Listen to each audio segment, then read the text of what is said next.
All right, Motorrad Life friends and family, greetings.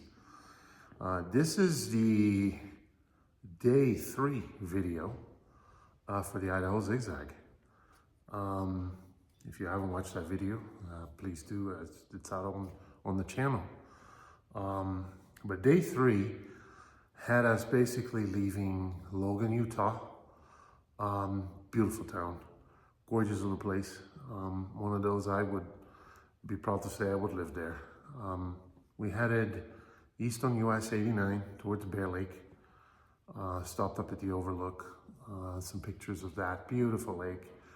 I think the US has thousands, if not tens of thousands of lakes like these in mountainous areas. But Bear Lake is just huge and it's just gorgeous. We continue north. The road that's why this is called the Zig Zag, right? The road just kind of goes between Idaho and Wyoming. We stopped in the state line signs. It's something that Jeannie likes to do. But also in this situation, it was kind of cool because the old historic signs are still there before there was even asphalt in the area. It's part of the Oregon Trail. And so the old 1800 signs are still there for Utah and Idaho.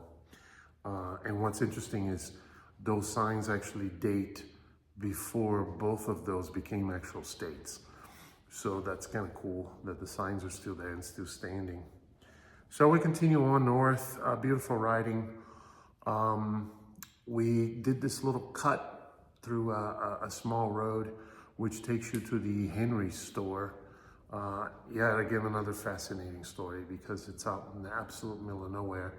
And this guy put this kettle area with a store in his house, and all of a sudden it kind of became this place where people stopped in the Oregon Trail and a center for the community there. They had rodeos and kettle drives and all that in the area. So the Henry store is still open. They have gifts, they have water, they have coffee, and stuff like that. Just a cool historical place to stop and just literally miles away from anything. We then came into the area of Alpine, out Wyoming, where there's basically a split, right? If you head east on US 89, you're going towards Jackson Hole, and then the east side of the Tetons. If you go to the west, it's 26, and then eventually you run into Idaho 33. It's the west side of the Tetons that you're looking at on your right. Absolutely beautiful. I think the Tetons are just as beautiful on that side, if not a little further away, but just as beautiful. We're talking about Idaho 31, 32, and 33. You'd just be driving or riding through the Idaho potato fields and wheat fields. They kind of vary back and forth for miles and miles and miles, and it's just gorgeous, just gorgeous. We had lunch in a small town of Victor, great little place, and just continued on. Stopped a lot for a lot of photographs, which you see, and hopefully you enjoy it.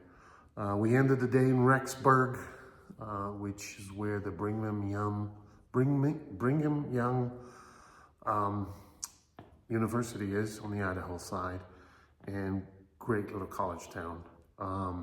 We stayed the night and moved on the next day to day 4, which was, also an interesting zigzag, and we'll talk more about that day. So I hope you enjoyed the video. I hope you enjoy these little introductions I'm doing, and let's hope you enjoy it.